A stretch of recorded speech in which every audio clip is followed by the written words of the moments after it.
आज से बंगाल और असम में मतदान का आगाज। पहले चरण में बंगाल में 30 और असम में 47 सीटों पर वोटिंग। बंगाल के ईस्ट मिदनापुर और वेस्ट मिदनापुर झारग्राम में मतदान। पुरुलिया और बांकुरा में भी वोटिंग शुरू। बंगाल में 30 सीटों पर मतदान में 191 उम्मीदवारों की किस्मत दांव पर। शाम 6:30 बजे तक वोट डाले जाएंगे। बंगाल में पहले चरण के मतदान के लिए सुरक्षा के भी तगड़े इंतजाम। 684 कंपनियों की तैनाती। बंगाल पुलिस के 22,000 से ज्यादा जवान ड्यूटी पर। चप्पे चप्पे पर सुरक्षा। असम में 47 विधानसभा सीटों के लिए वोटिंग। 12 जिलों में हो रहा है मतदान। 47 सीटों के लिए करीब 81,09,000 मतदाता। 264 उम्मीदवारों की किस्मत का करेंगे फैसला। पहले चरण में मुख्यमंत्री सर्बानंद सोनोवाल की किस्मत भी दांव पर। असम कांग्रेस के अध्यक्ष रिपुन बोरा का परिणाम भी ईवीएम में होगा कैद। नंदीग्राम में चुनाव पर्यवेक्षक से मिले बीजेपी नेता धर्मेंद्र प्रधान। साने पुलिस की शिकायत की।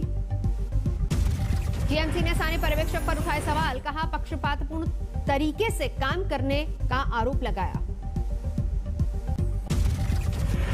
बंगाल के बांकुरा में मतदान से ठीक एक दिन पहले टीएमसी दफ्तर में बॉम्ब ब्लास्ट। 3 लोग जख्मी। तृणमूल कांग्रेस ने लेफ्ट और कांग्रेस पर लगाया धमाके का आरोप। राज्यपाल धनखड़ ने जताई चिंता।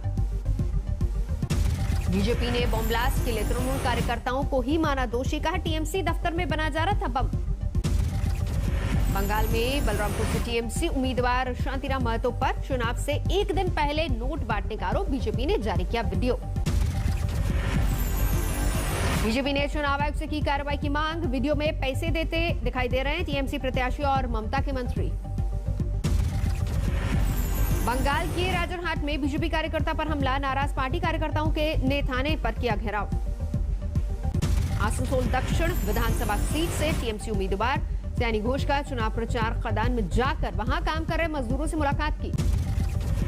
पहले चरण के मतदान के बीच आज मुख्यमंत्री ममता बनर्जी का चुनावी अभियान। 4 चुनावी सभाओं को संबोधित करेंगी। बंगाल दौरे पर पहुंचे सुधीर ओवैसी। कोलकाता एयरपोर्ट पर समर्थकों की उमड़ी भीड़। आज मुर्शिदाबाद में रैली। ममता की इलेक्शन एजेंट के रूप में काम कर सकेंगे सुफियान। सुप्रीम कोर्ट ने कोलकाता हाई कोर्ट के फैसले पर लगाई 2 हफ्ते तक रोक। प्रधानमंत्री नरेंद्र मोदी के बांग्लादेश दौरे का आज दूसरा दिन। 5 समझौतों पर हो सकते हैं हस्ताक्षर।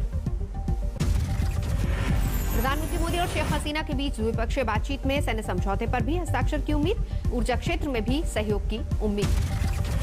पीएम मोदी जाएंगे ओराकांदी। मतुआ समुदाय के सर्वोच्च तीर्थ स्थल पर टेकेंगे मत्था। बंगाल में चुनावों को देखते हुए ये दौरा बेहद अहम। इससे पहले प्रधानमंत्री मोदी जाएंगे ईश्वरीपुर के जोगेश्वरी मंदिर। देवी काली को समर्पित है ये धार्मिक स्थल। पीएम के दौरे के लिए जोगेश्वरी मंदिर के बाहर तैयारियां जोरों पर लगाए गए हैं झंडे और पोस्टर। ढाका में बंगबंधु गांधी म्यूजियम से जुड़े कार्यक्रम में पहुंचे प्रधानमंत्री। सम्मान में सांस्कृतिक कार्यक्रम का आयोजन। ढाका के नेशनल परेड स्क्वायर पहुंचे प्रधानमंत्री। शेख मुजीबुर रहमान को मरणोपरांत गांधी शांति पुरस्कार। प्रधानमंत्री शेख हसीना और बहन शेख रेहाना ने लिया सम्मान।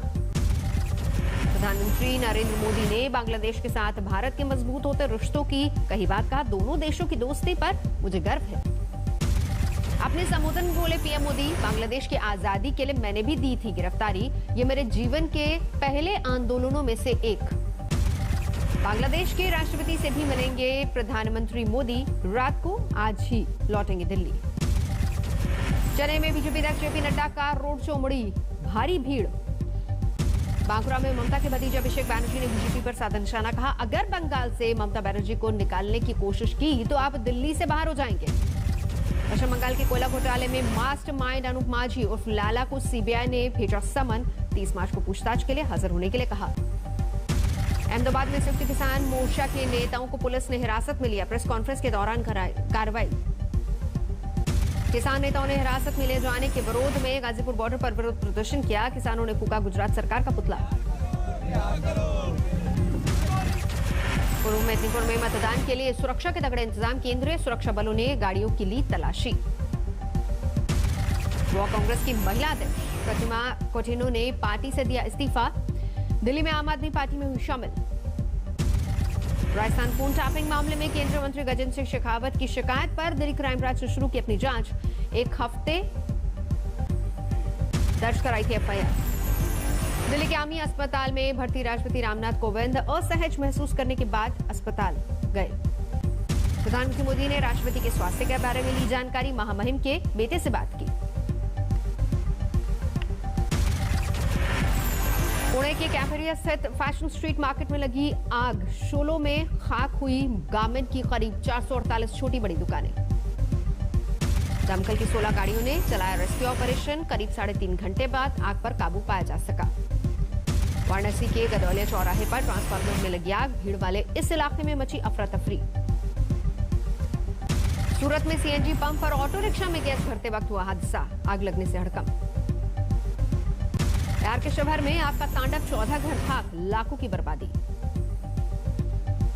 महाराष्ट्र में कोरोना मरीजों की संख्या में बड़ा इजाफा, 24 घंटे में करीब 37,000 नए मामले सामने, 112 मरीजों की जान गई।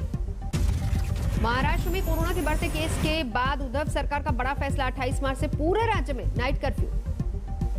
रात 8 से सुबह 7 बजे तक महाराष्ट्र में बंद रहेंगे सभी मॉल, कोरोना नियमों का सख्ती से किया जाएगा पालन। मुंबई में संक्रमण के 5,513 नए मामले, 9 लोगों की जान गई। फिलहाल 43 कंटेनमेंट जोन, जबकि 497 इमारतें सील। दिल्ली में कोरोना के 1,534 नए केस सामने आए, 9 लोगों की जान गई। एक्टिव मामले 6,000 के पार। लोकसभा अध्यक्ष ओम बिरला को एम्स से मिली छुट्टी, कोरोना पॉजिटिव होने के बाद चल रहा था इलाज। मध्य प्रदेश के 5 और शहरों में संडे लॉकडाउन का ऐलान, कुल 12 शहरों में सख्ती बढ़ाई गई। राज्य में कुल 2,091 नए मामले। यूपी में भी कोरोना का तेजी से प्रसार, 1,032 नए मामले सामने आए, सबसे ज्यादा लखनऊ में 347 नए केस। इंदौर में विधायक ने चलाया ठेला, लोगों के बीच मास्क बांटकर कोरोना से बचने की अपील की। महाराष्ट्र के औरंगाबाद में नाइट कर्फ्यू, जगह जगह पुलिस बल की तैनाती। देवरिया में कोविड नियमों का उल्लंघन, खुद राज्य के मंत्री और विधायक बिना मास्क के कार्यक्रम में आए नजर। हिमाचल प्रदेश में भी स्कूल कॉलेज 4 अप्रैल तक बंद, होली कार्यक्रम पर भी लगी रोक। एएमयू में 10वीं और 12वीं की परीक्षा होगी ऑफलाइन, कोरोना गाइडलाइंस के तहत छात्रों को मिलेगा हॉस्टल में दाखिला। कर्नाटक में एक दिन में बीमार होने वालों का आंकड़ा 2500 के पार, बेंगलुरु में 1400 से ज्यादा संक्रमित। कोरोना केस में खतरनाक उछाल पर गृह मंत्रालय की सभी राज्यों को चिट्ठी, त्योहारों में भीड़ पर नियंत्रण के निर्देश। पुणे में पिंपरी चिंचवाड़ में 33 मुखी गिरफ्तार, आरोपियों से दूरबीन, लैपटॉप, मोबाइल फोन और कई उपकरण जब्त। शारीरिक शोषण के आरोपों में घिरे स्वामी चिन्नन को एमपी-एमएलए कोर्ट से राहत, अदालत ने किया बरी, रंगदारी मांगने के मामले में अन्य आरोपी भी बेगुनाह। नोएडा में एमबीबीएस में दाखिला दिलाने के नाम पर ठगी का खुलासा, पुलिस ने 4 आरोपियों को गिरफ्तार किया। गुरुग्राम में अवैध कॉलोनियों और कंस्ट्रक्शन पर एक्शन, प्रशासन ने तोड़े कई फ्लैट। जोधपुर में एक नाबालिग दलित बेटी से हैवानियत, पुलिस को मेडिकल रिपोर्ट का इंतजार।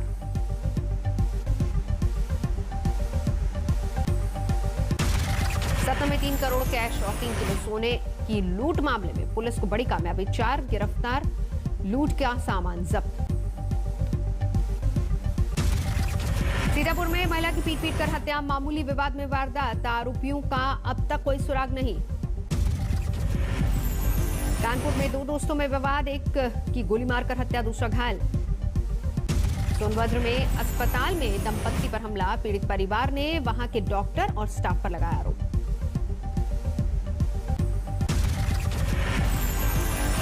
असम विधानसभा चुनावों के बीच न्यू बोईगांव में शराब जब्त, 2 आरोपी गिरफ्तार।